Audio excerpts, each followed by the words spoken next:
Thank you all for joining us today for this lunchtime book chat with Kerri Greenidge about her book, Black Radical, The Life and Times of William Monroe Trotter. Very excited to get to talk about this publication with you and to hear about all the work that went into it, what's come after, and kind of how this book fits into your larger research agenda, your interests, the kind of questions you ask of archives and history. Looking forward to getting to talk.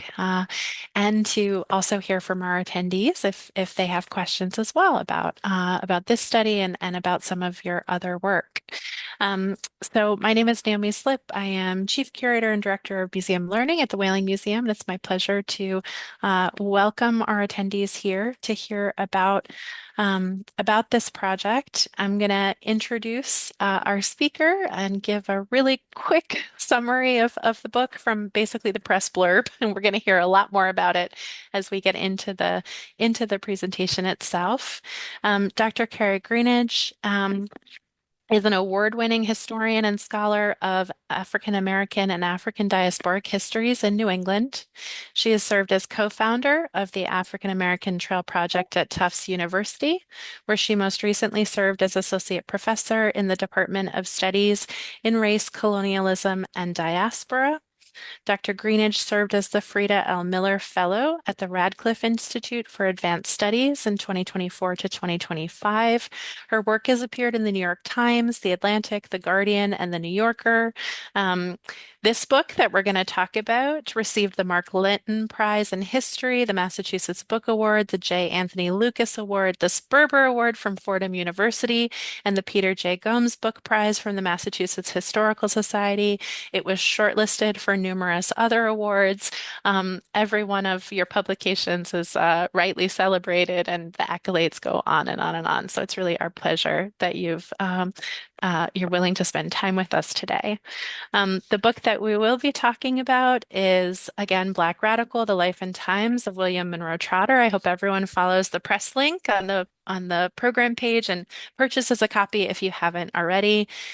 This book reclaims William Monroe Trotter as a seminal figure whose prophetic yet ultimately tragic and all too often forgotten life offers a link from Frederick Douglass to Black Lives Matter. Kerri Greenidge renders the drama of turn-of-the-century America, showing how Trotter, a Harvard graduate, a newspaperman, and an activist, galvanized Black working-class citizens to wield their political power despite the virulent racism of post-Reconstruction America, situating his story in the broader history of liberal New England to satisfying, as the New Yorker says, effect. This magnificent biography will endure as the definitive account of Trotter's life, without which we cannot begin to understand the trajectory of Black radicalism in America. So it's a really incredible piece of scholarship, and I'm looking forward to getting to talk about it. But first, I think you're going to share with us some about your approach and about how you came to this study and ultimately how the book came about. Yes. Well, thank you so much. Can everybody hear me? Mhm. Thank you so much for having me. I love talking, particularly to local historical societies and historians. You guys kind of do the Lord's work in terms of in terms of this stuff. Um, and I'm going to just do a brief introduction to Trotter to kind of give you an idea of his place within historical context. Then I will give kind of a brief how I came to study him. And then I'll open it up for questions because I really want to spend as much time as possible hearing people's questions. So, in December 1919, the woman you see here, Henrietta Vinton Davis, an organizer for Marcus Garvey's Universal Negro Improvement Association, she invoked the name of Boston editor William Monroe Trotter before a crowd in Kingston, Jamaica. The occasion was a rally for Garvey's Black Star Line, the shipping company operated by the UNIA to support a global Pan-African economy. As UNIA field organizer, Davis was responsible for getting Garvey's mostly working class followers to purchase stock in the BSL, an often daunting task given the economic realities of post war Black life. To galvanize the crowd in Kingston, then, Davis linked the UNIA's demand for Pan-African self-determination to two Black figures whose folk hero status inspired Black crowds across the diaspora. The first was Frederick Douglass, the most famous ex-slave of the previous century, and the second was William Monroe Trotter, seen here in the lower corner. the Phi Beta Kappa Harvard graduate who recently presented, quote, the demands of the colored people for world democracy, end quote, in Paris. As Davis told the crowd, the BSL's SS Frederick Douglass was actually the SS Yarmouth, the same ship that Trotter took to France, despite being denied a federal passport. When the Kingston audience heard this, as Davis dramatically waved a copy of Trotter's Boston Guardian for emphasis, the crowd exploded in raucous cheers and applause.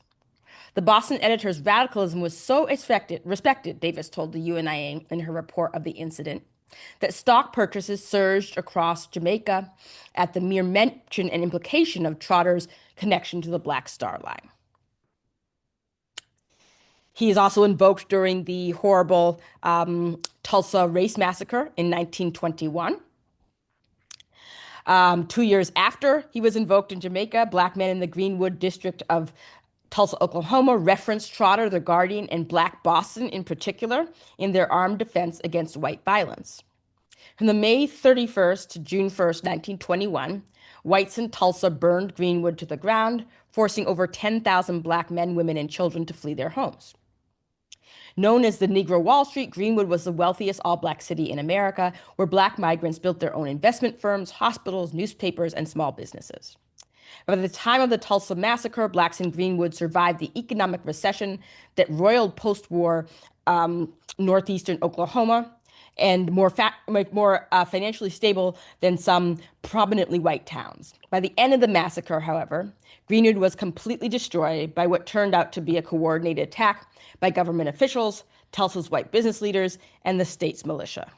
So this is a picture of from the Schomburg Center of Tulsa during and after the attack. As their families fled and their neighborhood collapsed, members of the Tulsa branch of the African Blood Brotherhood shot back at white mobs and police cars. When white pundits in the New York Times and the Washington Star accused the Brotherhood of, quote, wanton attacks on the white race, end quote, an ABB member retorted, quote, certainly the Negro heroes who fought to the death at Tulsa in defense of Negro honor and manhood and the helpless women and children behind the lines have gained Valhalla and have been recognized fit inmates for whatever paradise exists on the other side. We owe a debt of gratitude to Trotter of Boston for showing us the way. As to the accusation that the Tulsa Post of the African Blood Brotherhood fomented and directed the Tulsa riot, he concluded, the first part is a lie, and whether we directed Negroes in their fight in self-defense is certainly no crime in Negro eyes and is left for the white Oklahoma authorities. For ourselves, we neither deny it nor confirm it. Although the ABB could not save Greenwood, it inspired black radical political consciousness across the African diaspora in its call for, quote, armed self-defense for the colored peoples of the world, in the spirit of Toussaint, Hannibal, and Placido of old.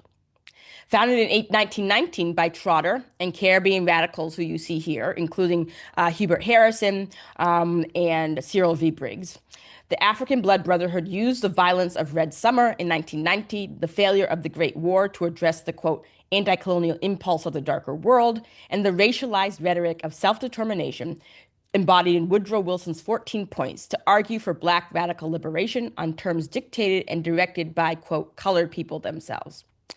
The ABB was organized through The Guardian, through Harrison's Crusader, and through Garvey's Negro World, and through it the ABB spread to black communities from Tulsa to Bridgetown and established armed black self-defense as the nucleus around which future black liberation struggles evolved. So who was William Monroe Trotter? Why was he alone among contemporaries in protesting unapologetically, persistently, and radically against racial conservatism and white liberal apathy in the face of radical Reconstruction's betrayal at the turn of the last century? Most importantly, how does his use of The Guardian to foment grassroots radical black politics demand scholarly reconceptualizations of the black press, black political independence, and the possibilities of black community activism during the period that historians refer to as the Long Nadir at the turn of the century? So just a brief outline of his life, and then we can get into questions. William Monroe Trotter was born in 1872, the year that liberal Republicans broke from their radical colleagues to oppose federal enforcement of the Reconstruction Amendment, so at the beginning of the fall of Reconstruction. He died exactly 62 years later as Democratic President Franklin Delano Roosevelt presided over an administration that fundamentally changed the relationship between federal policy and the American economy. Bookended as he was between the failed promise of radical Reconstruction and the racial limitations of New Deal liberalism, William Monroe Trotter's life represents the radical possibility of Northern Black politics rooted in transnational Black radicalism. Trotter's life also reconceptualizes Black radicalism as a tradition that thrived and existed outside of the rural South, in the urban, predominantly white Northeast, amongst an ethnically and culturally diverse Black community. Here he is with leaders of his Liberty League, members of whom fought against segregation, fought for passage of the Dyer anti-lynching bill, fought against the Birth of a Nation film being released in Boston, and other causes.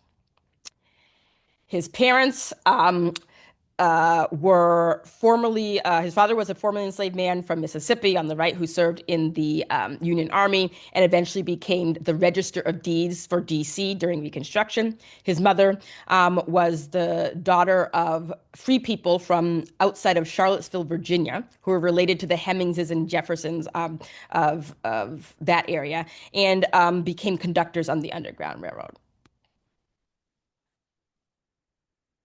Niagara movement, which we can talk about in a minute. This is its meeting in West Virginia. Du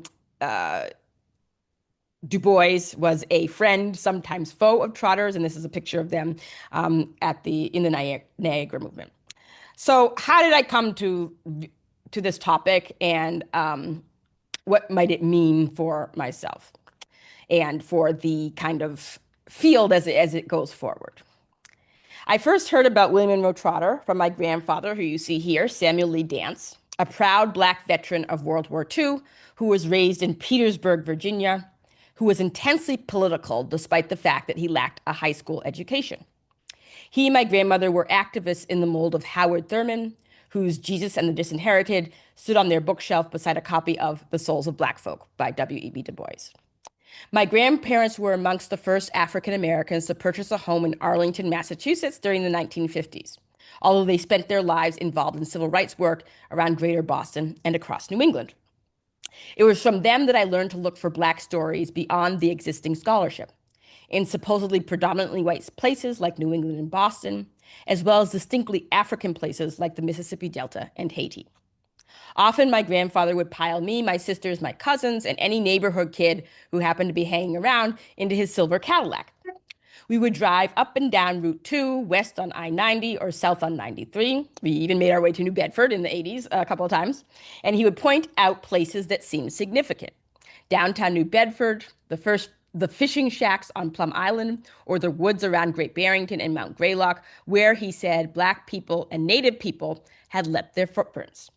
He was the first to tell me about slavery in Medford, Cape Verdean labor organizers in Dartmouth, and Black sleeping car porters in the south end of Boston. And he was the first to tell me about Trotter. I was homesick and I was lying on the couch in his living room while he cleaned up from lunch and watched a midday local news program. The program was a retrospective on the 10th anniversary of anti-busing riots in South Boston, with images of white people throwing bricks and hurling the N-word at Black children in Roxbury, some of whom my grandparents knew, so they were very involved in that movement. Yeah, friends with Ruth Batson and the start of Metco. And I remember my grandfather saying out loud to nobody in particular, none of that would have happened if Trotter were here. When my grandmother came home, I asked her who Trotter was, and she took me in her lap and wrote his name on a piece of paper. She and my grandfather told me that Trotter was, as they referred to it, a race man, like Marcus Garvey and Malcolm X. And my grandmother showed me a copy of Stephen R. Fox's 1970 biography, The Guardian of Boston. When I grew up, I found that book in a used bookstore, bought it for $5, and read it cover to cover in one weekend, convinced, like my grandparents, that Black stories are always far more complex than we believe, and that stories like Trotter's ought to be as analyzed, discussed, and studied as Du Bois, Garvey, King, and Malcolm X, not to mention Thomas Jefferson and George Washington. It has been my hope with Black Radical to reorient the scholarship toward these stories, not as a form of hagiography or racial exceptionalism, but as a way to challenge ourselves to more completely reckon with our racial history. I'll conclude with a quote by Nell Irvin Painter, who had the pleasure of seeing again this past weekend, who's doing a new revised biography of Surtur Truth. She says, quote unquote, beyond even the most finely attuned categories lies something exceeding race, class, and gender, individual subjectivity. I remain convinced, she says, that historians should keep in sight the fundamental lessons of psychology and psychoanalysis, that all people, even people who describe themselves primarily as race or genders, are individuals, that individual subjects develop within families, that families need not be related biologically, that attachment does not necessarily connote positive feeling, that attachment and grief do not stop at social barriers of color and class. Families, she concludes, at every economic level, inculcate the finest and basis of values. Thank you, and I'll leave it open for questions. Thank you so much for that. That was wonderful insight into some of your why, which is so fantastic to hear kind of as we open up some of this discussion. Um, I've got some questions prepared for us to go through, but I also do want to kind of open up and ensure that our attendees too have some opportunity here. So for panelists, you can drop questions in the Q&A or in the chat, or if you want to raise your hand, I can also unmute you and you can share questions as we go here. So I'll start with one that's just sort of a soft opening, which is always a fun one, I think, for folks that are deeply enmeshed in kind of historical research. And that is if you would share with us sort of as you started to dig into this topic, as you were identifying the archives that were going to be most important for your research and project, what were some of the biggest surprises that jumped out to you in that research? Were there moments what you kind of went like, wait, what? Or like things that you saw that you just kind of took you aback or surprised you in some way? Love to hear more about that. Yeah, I think probably the thing that took me aback the most was so I started this project before I went to graduate school, actually. And as I said, I kind of been obsessed with him since I Hmm. was a young child and even before I came to academia and stuff. And I think the story had always been told to me that he was very active, but he was kind of marginal. Boston is kind of, seen as this two stories, right? Hmm. Abolition, it's great. Civil War, then we kind of muddy over things, and then we get to busing, and everything's horrible, right? That's kind of the story Hmm. we get of a lot of. It's changing a lot, and there are wonderful scholars coming out who have changed it. But that's kind of the story that I grew up with and heard even in grad school. And so I Hmm. think what I was most pleasantly surprised by was I used newspapers, primarily Hmm. black newspapers from all over the country, and Hmm. how ubiquitous Trotter was. Like there were even after supposedly his prime. So after he confronts um, Woodrow Wilson in the 19 teens, he's Hmm. all over black newspapers, even in towns that were you wouldn't sort of think of. So even if Hmm. he wasn't in, say, the Amsterdam News, which was the major black newspaper in New York, he would be in some little newspaper in Oklahoma, for instance. Hmm. And so he's constantly appearing in there. And so I think that was the most pleasant thing, and that really caused me to look differently at him and also what people were saying about him. Hmm. Because his former friends and colleagues, their summation was often that, oh, he kind of fell off and he's difficult and so I think a lot of historians took that at face value. And I think what was fascinating looking at the newspapers and the magazines and how he remained a voice, and particularly for people who were working class people who read these like local little newspapers in their neighborhood, Hmm. how uh, um, followed he was, how much he could gather people. And so I Hmm. think that was my biggest surprise and sort of the pleasant part about writing the book. Hmm. That's great. Um, and I think that shows to your point, right? This kind of that's just the way that these kind of bigger myths about certain periods in history can kind of become um, overtake the kind of historical realities. And only when you get into the archive, right, are you able to start to uncover um, what the actual kind of history was. Yeah. Um, we've got a question from Erica. Thank you for your research. Do you know Meta Fuller's sculptural relief of Trotter? Meta Warwick Fuller. She's interested in knowing more about the potential connection between Trotter and Fuller as they were fellow Boston contemporaries. She says she knows The Guardian published articles about the artist. I think, and Erica can maybe provide more detail, but you've just had a convening, or will be having a convening in Paris as well about Meta Fuller's legacy. So, Kerri, do you have thoughts to share? Yes, a lot because so Meta Fuller and her husband, Solomon Carter Fuller, were very good friends with the Black community that was kind of in the Trotter circle beginning in the 1880s and 1890s. And James Monroe Trotter, William Monroe Trotter's father, was a leading Black political independent and Black Democrat in the 1880s and 1890s. The father actually published what was one of the first histories of African American music in the United States. It's still sort of, if people who are in that field, it's still kind of seen as a canonical text published in the 1870s. And when he was writing that, he interviewed all of these Black musicians and artists who had existed before the Civil War. Mhm. And he particularly interviewed people in Philadelphia. And through there's evidence that he met the Fuller family and the families that surrounded them. And so I don't know specifically of Trotter sort of having, correspondence between him and the Fullers. I do know, however, that the Fuller's name shows up in all of his activism. When he finally died in the 1930s and his guardian collapses, he gets a letter from the Fullers sort of telling him to keep heart, that his work is valuable. So it's definitely something to explore more, but definitely they were connected. And it's that was sort of another fascinating aspect of the research is finding the connections between all these Black families. And we tend to think of them all as kind of being we kind of exceptionalize them and say, well, they Mhm. existed kind of in this moment, but they're Mhm. talking to each other. They're going to each other's houses for dinner. Their children are going, often the only two or three Black children, like in a setting, Mhm. and so definitely the Fullers were of that group. Mhm. Yeah. That's great. Thank you. Um, all right. We've got a question from Carl. It's a great one about biography, but I'd love to if we can just to piggyback off what you're describing too. One of the questions I was curious about is, when people think about movements, we often falsely think about them as unified around kind of one cause or as a binary. I think, a lot of that kind of like Washington versus Du Bois, that sort of like, there are two poles and there's kind of nothing in between and everything. I think when historians look back and we're like organizing things into kind of manageable spaces, right?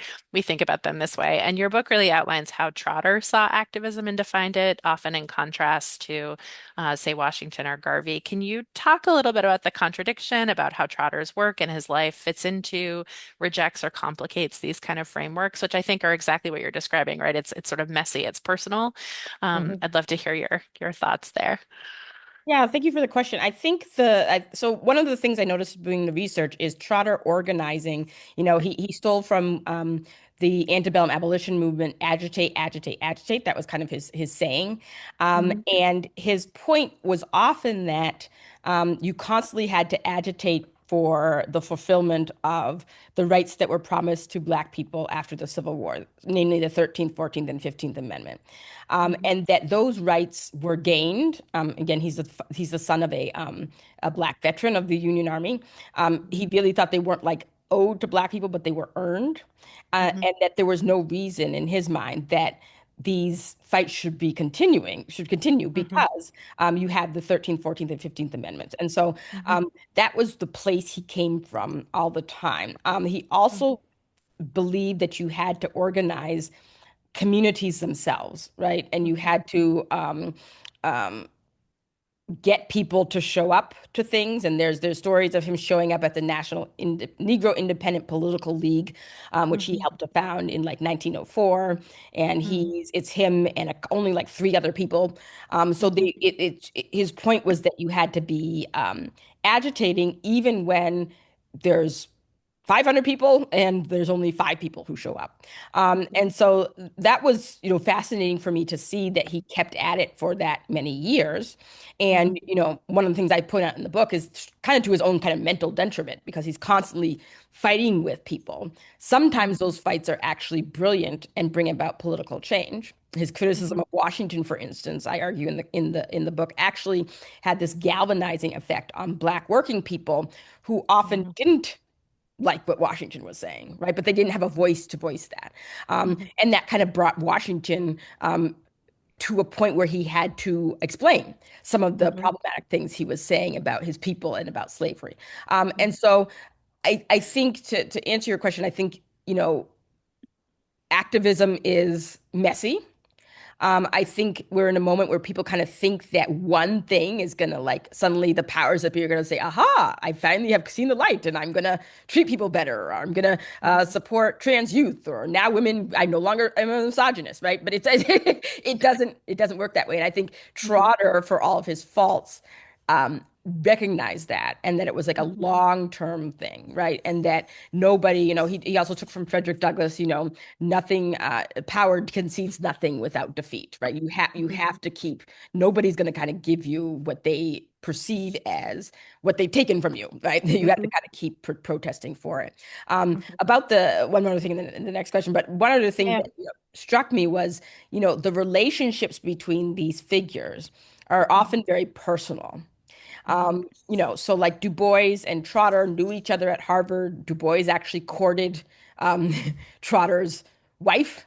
So Du Bois was in love with Geraldine Pindell when they were all at Harvard and in Cambridge together, and she ended up going out with Trotter, and of course Du Bois then becomes Du Bois. Um, Mhm. and they had known each other since they were in their 20s. So I often try to look Mhm. like at my age, which I'm not going to say, people who I know now who I went to grad school with or undergrad with, and Mhm. they have like a public persona, and I'll Mhm. criticize them kind of privately. Um, and have these conversations with them privately. And yet Mhm. we're all kind of working for the same goal. And it might be blown into this proportion that so and so is against such and such, right? Mhm. And what the book allowed me to do was kind of delve into how that's not often the case, right? Mhm. There are periods in their lives, for instance, between Trotter and Du Bois really didn't speak, where Trotter Mhm. completely dismissed where Du Bois completely dismissed Trotter, and likewise. But Mhm. when Trotter died, Du Bois completely put him on the cover of the Crisis magazine, Mhm. sort of called him the John the Baptist of the Niagara movement, basically said he would not have radical politics without having a Trotter there. And even though they Mhm. didn't agree with one another, and most people didn't agree with Trotter 100% of the times, his Mhm. personality and his love of furthering the cause made many people respect him. Mhm. That's wonderful. That's I love your note of kind of this idea of the against, right? The myth, and also Mhm. how we need to look to the personal relationships, which is a good segue to Carl's first question here. Can you speak about your thoughts on biography as a time and place? Yeah, I think one of the things I love about biography is being able to really get at the grit of intellectual and political history, and Mhm. particularly as it pertains to Black people in the African diaspora, right? We Mhm. have beautiful, brilliant historians who've done wonderful work on kind of the institutional economic effects, movement Mhm. studies, people who study how political movements, people who study kind of political history of parties and causes. But I really find that biography can get you into, if it's done right, get you kind Mhm. of into the nitty gritty of those big things that we're talking about. Kind of this is what Nell Mhm. Painter is saying, Mhm. and so.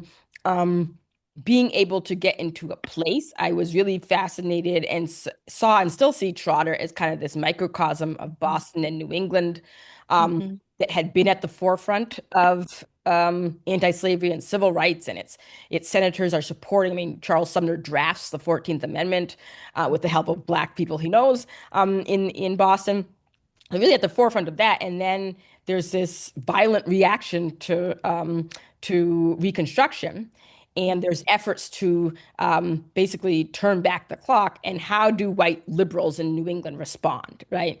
Mhm. Many of them don't respond in the way that Trotter would have wanted them to. And he kind of Mhm. forces them and pushes them, and kind of shames them and says, no, no, no, no, no, right? You said one thing in 1863. You can't now say this other thing in 1883 or 1893. Mhm. So I think in terms of when you're talking about place, I think that that is significant. I think Mhm. people like David Levering Lewis did a really good job of that, obviously, in his two-part Du Bois biography, really situating Du Bois as being born in Great Barrington. He begins that biography with, his quote, "I was born by a river between two hills," which is, the Housatonic. People are created by their place, Mhm. and their politics are often created, whether it's against or for or a mixture, by the places and the people they're in contact with. And I don't know if Trotter could have existed if he had been born in another place, Mhm. because he kind of had this very Boston snooty, center of the world attitude, which Mhm. did bad things for it, but also did ultimately forced um, questions that weren't being asked to be asked. Mhm. Great. Thank you. And kind of following up on that, one of the questions I'm curious about, and one point you make in the introduction of the book and that you return to throughout that you've brought up here too, is that Boston is often derided or dismissed rather than celebrated as what you call kind of an incubator of Black radical politics. And you've just talked about the kind of yawning gap between abolition and the Civil War and then the 1970s, right? And so like why do you think that is? Sort of what has happened in our historical memory or yeah, what do you think is at the root of that kind of erasure or dismissal? That's a good question. I will say this so my book came out in 2019. Since Hmm. my book, the Trotter book came out, there's been wonderful work done by historians. So Zebulon Maletsky, I believe he's at SUNY in New York, did a great book Hmm. on before busing. Hmm. You have books on kind of, Black life, in New England and in Boston that have come out or have come out. So I think it's gradually changing. But I do think that we tend to see, um, Boston and New England. Number one is being a white space, right? Hmm. And yes, statistically, it's a whiter region of the country than other regions of the country, just in terms of population. Hmm. But we tend to let that override any analysis of how race and politics are created.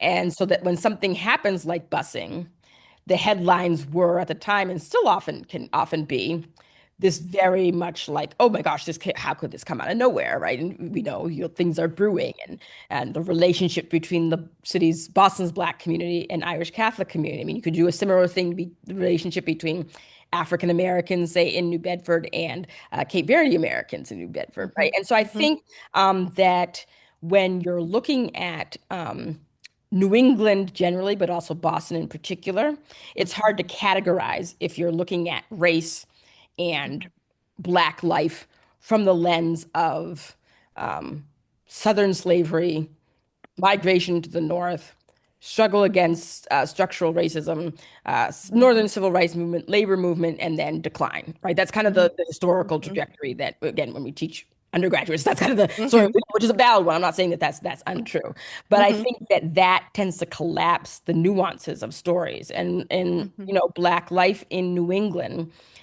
has a very specific look. Hmm. Black talent that emerges from New England often has a special or a different look. And again, not better, not worse. It just is. And so I'm really interested into that nuance. Hmm. Why does Malcolm X have sort of his foundational political experience in Boston, right? Hmm. Hmm. Um, the recent book by that came out a couple of years ago. There's a biography of him, right? That really Hmm. places him in. He's going around to these little Black communities in New England. That's what's Hmm. building his consciousness. And then he goes to Harlem, right? Hmm. Hmm. MLK similarly, right? He said that sort of Boston. He might have remained in Boston Hmm. had his father not summoned him back in the 1950s to lead this, what was where the movement was going, and he went Hmm. there. So I think that. I think we're in a moment where it's an exciting time in terms of local history. Hmm. Um, coming back into vogue. And I think it's good because I think that it allows us to ask harder and more relevant questions, right? Mhm. One more thing, I always tell the story that, teaching undergraduates, and so many of them, teaching them a history of Black and Native New England. And Mhm. one of the challenges of that course was getting students not to think of New England slavery as looking like what they had learned, if they had learned it, about Mississippi Mhm. slavery in the 1850s, right? Mhm. And not equating it with some kind of kindler, gentler form or Mississippi Mhm. being a worse place, right? Which Mhm. is what you tell me do. But just it's just the context is different, right? Mhm. And then what can that difference then tell us about how the communities develop and how Mhm. politics develop and how, white people's reaction in New England to Black people develops? It might develop Mhm. slightly differently in, Mhm. say, Rhode Island than it does in Mississippi. And it does nothing Mhm. to do with, one group of people is better or Mhm. worse. It has to do Mhm. with the situation they're in. Yeah, thank you. Um, and that context sort of leads me a little bit into another question. I'm going to fold Carl's other open question here into, which is Trotter, Hayden, Douglas, Du Bois, um, many others. Uh, Many other Black activists had deep ties to New Bedford. Can you share anything about how New Bedford showed up in your research or discuss where and how Boston Black activist networks extended beyond the city of Boston itself in this period? And Carl is also asking about the Jourdain family Oh, of New uh, Bedford too. Sort of like where did you find New Bedford in your research? We'd oh, we'd love to everywhere. know. Thank you for the question. That's wonderful because my next book is actually a Black history of New England, and I try to Hmm. get away from just Boston and look at all these little communities and how they Oh, interacted.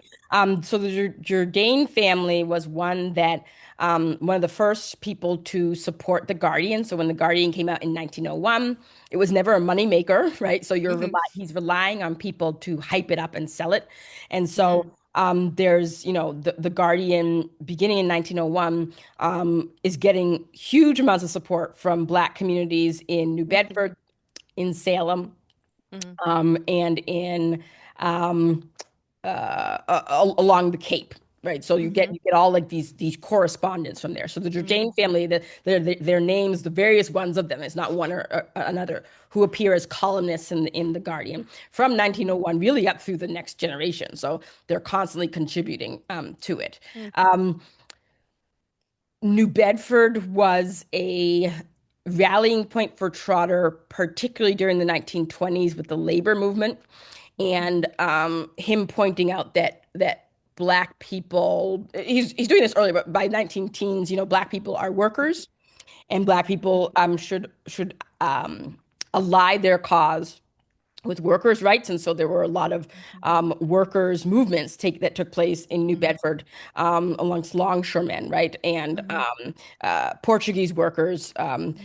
and people from Cape Verde and all those people. And Trotter, one of his best qualities was that from the beginning he's seen this as a strength, right? That Hmm. black people that the problems of Black people in the South are linked to the problems of working people in these towns, right? Hmm. And that therefore Black working people in those towns need to be activists from the Hmm. perspective of themselves as racialized people, but also as working people.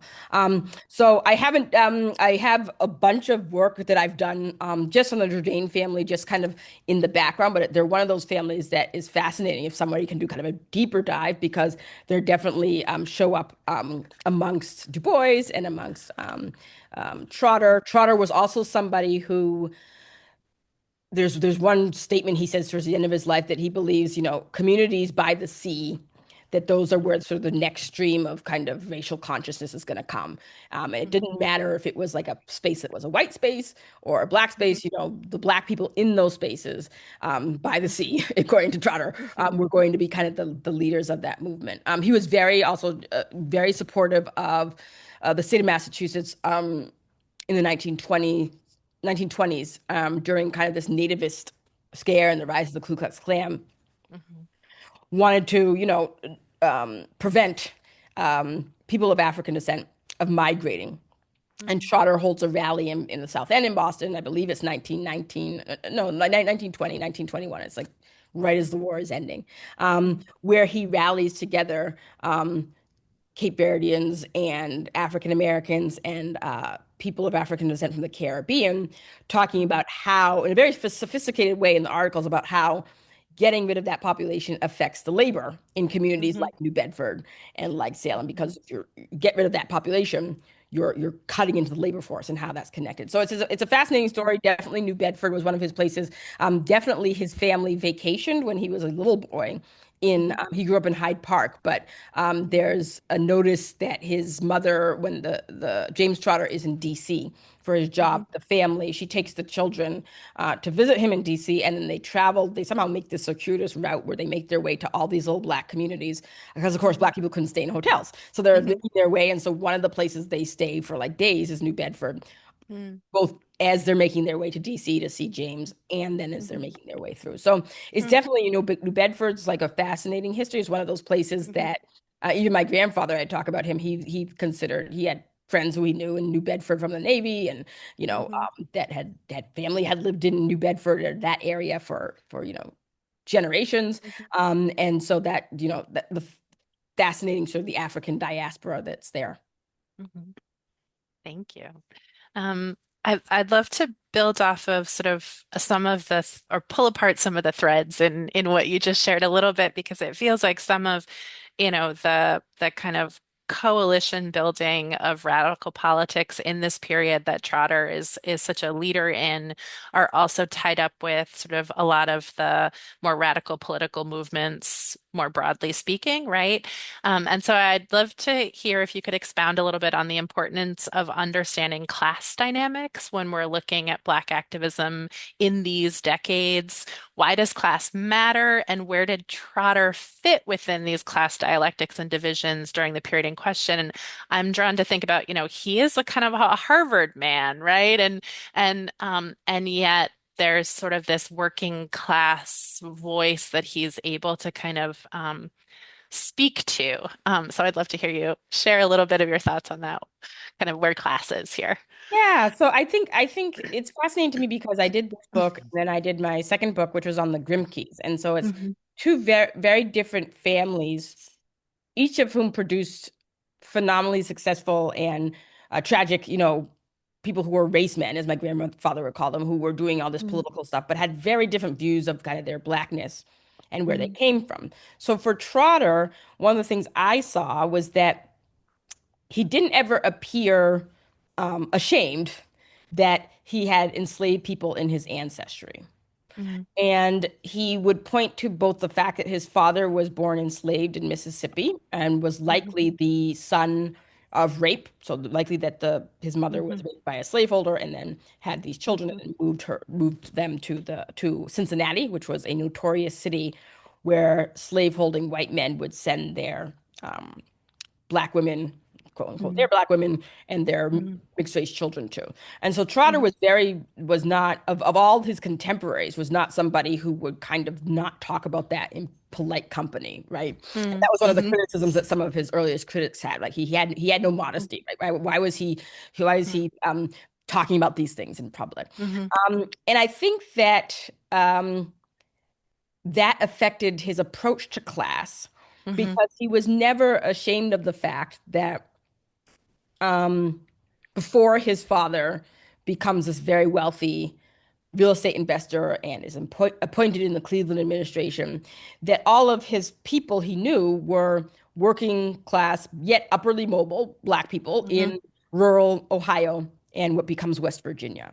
And that Hmm. those people had guns and would defend people making their way from the South into the free Ohio on the Underground Hmm. Railroad. And Hmm. that at the core, that's kind of a working person who's kind of at the bottom, literally working their way up and through. Hmm. And so I saw that resonating in every single aspect of his life. Hmm. And he could be a snob, right? So there's moments he ended up making his way to Harvard. Um, but his parents' approach to that was that he wasn't given any money to go there. He was Hmm. given a set amount of money. His sisters were actually paid for to go to school. And he Hmm. was actually, go to Harvard. He spent a year earning money, pays to Mhm. go there, and then has money kind of in a trust. But there's also kind of some discrepancy about whether how much of that actually went to him and how much went to Mhm. his sisters, right? Mhm. And so yes, he lived a very privileged life. He's brilliant. He does really, Mhm. really well in school. But he also was somebody who was never ashamed of having this kind of working, his family having these working roots. And Mhm. number two, really believed that Black people couldn't um, put on the airs of an aristocracy, even Mhm. though it existed, and even though those were the people he hung around with a lot, particularly early in his life, Mhm. if there was no substantive, like political or economic background to that. Mhm. As he said, it would be like building an empire on the sand, right? You Mhm. can't have this moment where we just kind of congratulate each other and, so and so went to Harvard or Yale, and he wasn't really impressed Mhm. by that because, again, Mhm. his own experience was that he went to Harvard, he's third in his class, he goes to graduate school. Mhm. He finishes a 2-year program in 9 months. He's like Mhm. brilliant student, and yet he can't get a job anywhere in Boston, Mhm. and because of his race, right? Mhm. And Mhm. his point was that, is that's not going to be enough um, for disenfranchised people, particularly Black people, if we're Mhm. in a moment where they're trying to take away Black rights. I think Mhm. class is one of the things that fascinates me the most about writing about these figures, Mhm. because I think that class is the underbelly of how many of these people interact with one another, the Mhm. politics that they choose and that they come to. Mhm. Um, I think that um, Trotter's criticism of Booker T. Washington, particularly his policies, Mhm. came from a place of that it was hypocritical. Mhm. And that to argue that masses of Black people in the South had to earn and learn a trade, for instance, Mhm. discounted the fact that where was that going to lead over time. And he was actually Mhm. so prophetically right. Like, what happens? You trade people for a trade, and then there's the Mhm. economic recession in the teens and 20s, right? Mhm. It helped that people learn to trade, right? What you have to get at is the systems that make it so that their only option is to learn a trade, right? Yeah. Um, Mhm. and so I think he was very conscious. The second family I researched, the Grimkes, were not as conscious. And part of that really came from a place of being deeply, I interpreted them as being the Black Grimkes as being deeply ashamed of Mhm. the fact that they came from this group of people who, ironically, met most of the members of the Black upper class in DC, in particular, Mhm. emerged from this background. But there was Mhm. a chance of shame and constantly trying to, amongst the Grimkes, of constantly trying to um, be worthy of Mhm. the gifts and the prosperity that they were given. So Mhm. I think that that's fascinating. I think that class. I think that, not to reduce class to look Mhm. at it beyond your material circumstances, but I think Mhm. that many Black Bostonians, for instance, and Dorothy West, the author, talked about this in her interviews, was that Mhm. you had people who were not particularly wealthy, right? There were very, Mhm. very wealthy Black people. Um, Mhm. but there were people who they wanted their kids to get educated, and Mhm. they wanted they went to the Museum of Fine Arts. They wanted Mhm. access to the symphony. They Mhm. really liked certain things. They liked to travel. Um, Mhm. but their class circumstances in terms of their bank account looked different. Mhm. I think that's Mhm. a fascinating aspect of class and how it pertains to race that Mhm. we often miss and don't really talk about. And Mhm. sorry, my dog is going crazy in the background. No, that's great. Can you hear Um, him? I'd love to. No, no, Okay, hear good. you. Hear you. Great. I'd love to wedge another factor in there too, to ask you a little bit about gender and just thinking about class and sort of, like contended forces. And Pauline Hopkins is kind of like upward kind of middle class mobility movement of kind of that seeds itself into kind of all of these other kind of cultural components in the story. This is a biography about a man. Your most recent book, the Grimke book, is on women. Can you talk about how gender influences histories of activism, abolition, and universal suffrage in the period? How did Trotter orient himself toward women, and what women were influential in his life? That's sort of a big question, but I'd love to kind of hear your thoughts on sort of where women are here. Oh, and Yeah, Jan I mean, just I jumped love in. looking, I love I'm looking at gonna. Mhm. complicated fail. Oh, go ahead. No, no, no. I was just going to add that Jan just jumped in with a great complimentary question. Did Trotter interact with Josephine St. Pierre Ruffin and the Women's New Era Club? So I'll leave Yes, that. This is women focused question. yes. So, number one, Trotter was a misogynist. He has a very famous line in 1903 where he says, "Women follow, never lead in these times. Women need to get into following." Now, one of the things I wanted to dissect in the book was that he's saying that when the reality of his life is that he is him because of the women in his life, very brilliant, equally well-educated women who who are basically, his wife is printing the paper. She's running the office. So he wasn't really big actually running a newspaper. So that means making sure everyone's paid, making sure all the proofs get out. And he wasn't doing that stuff. That's his wife, Deanie, who is from a Black family in Boston as well, who um, ended up was extremely well read, went in the same circles as Du Bois and Trotter. And so she's the one running everything, and she's running the household. As their finances change, she's the one figuring out how do they refinance all these things. Mother and his sisters are also the ones. So in the few correspondence that we have, it's always Trotter putting all his tasks onto his sisters who are younger, right? So he needs his clothes changed. He's at Harvard, and at one point he gets his sister to come and do his laundry. And one of the historians I talked to, a historian of sort of collegiate life at the time, was like, "Well, that was a big deal because if you went to Harvard, you had people doing your laundry." So dissect that more, that he's actually getting his sister, right? And he's at Harvard, right? He's riding his bike around. He's like one of the few Black. He's living his life, and the younger sister comes and makes sure his laundry is done and that his all his books are in order, right? And so I looked definitely at his misogyny, looking at it. The misogyny often emerges from this moment of men having this fear of women and women's strength, right? And Trotter is definitely one of those people. In terms of Josephine St. Pierre Ruffin, she was a friend of the Trotters, particularly his mother, Virginia Trotter. James Trotter died in 1892, and Virginia Trotter then inherited all of his properties, and so was basically a property holder. Josephine St. Pierre Ruffin was also a property investor. And so there's evidence that they're corresponding with each other. They definitely were in the same circles.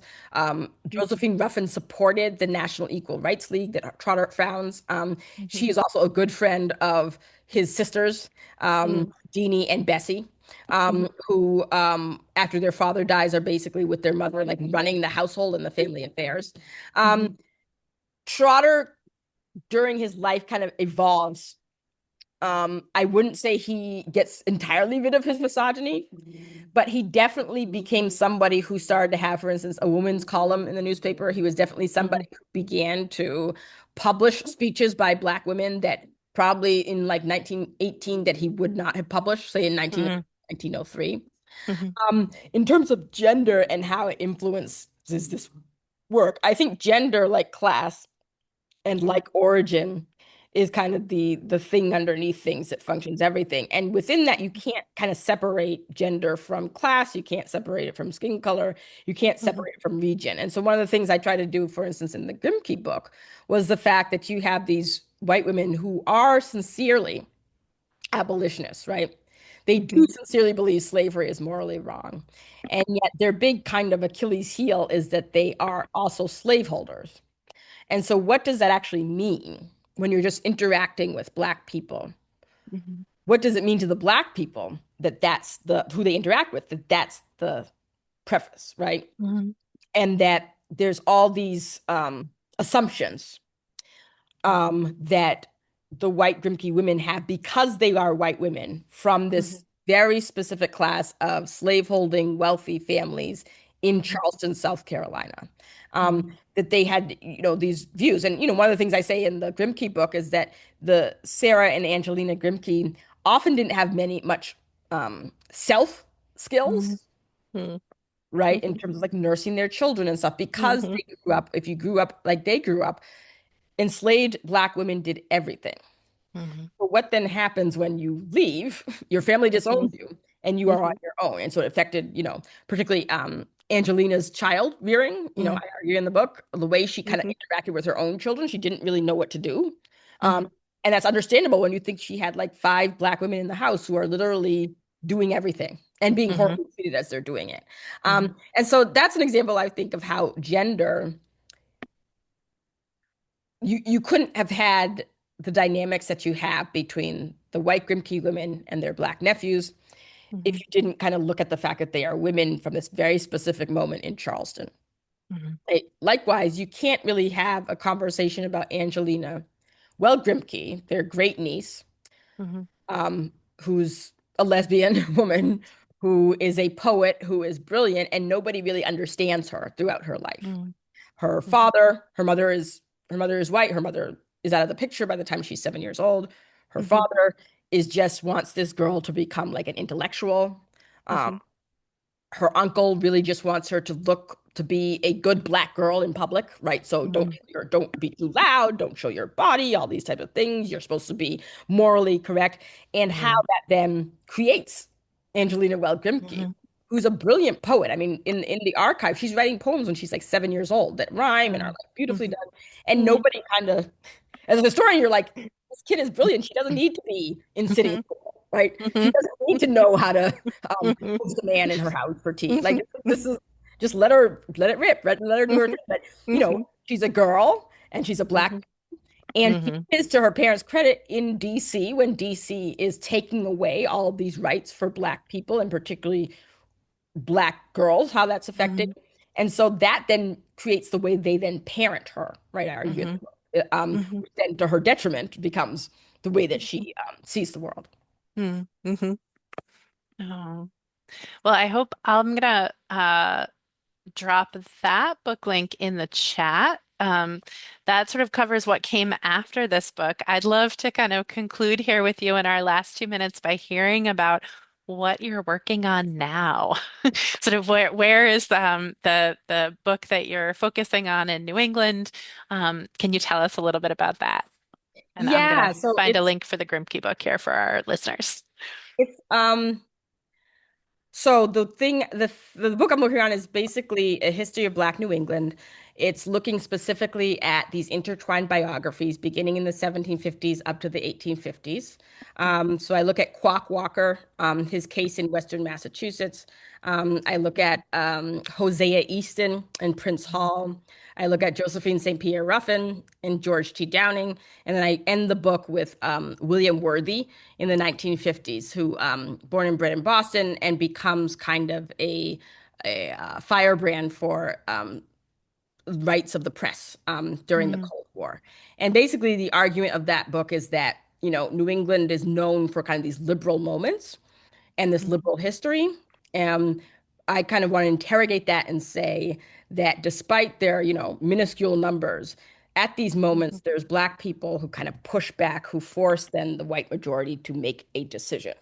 mhm, And therefore, much of that liberal history is rooted in kind of these interactions that mhm. Black, very, very small group of Black people have with the white establishment. Wonderful.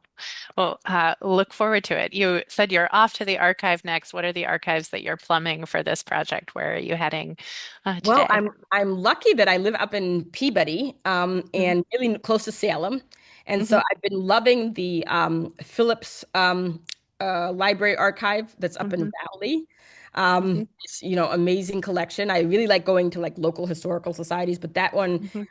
is sort of a like Massachusetts is very lucky to have these centers where it's just troves and Mhm. troves of stuff in them. So hopefully I'll get up Wonderful. there today. Yes. Wonderful. Right. Well, I hope you have a good research voyage. Thank you for spending time with us before you head off to that archive. We are at the top of the hour here. It's been such a pleasure to get to talk to you about this book. I really appreciate you spending time with us, expounding a little bit of on your research and your thoughts about this extraordinary history in Trotter's life.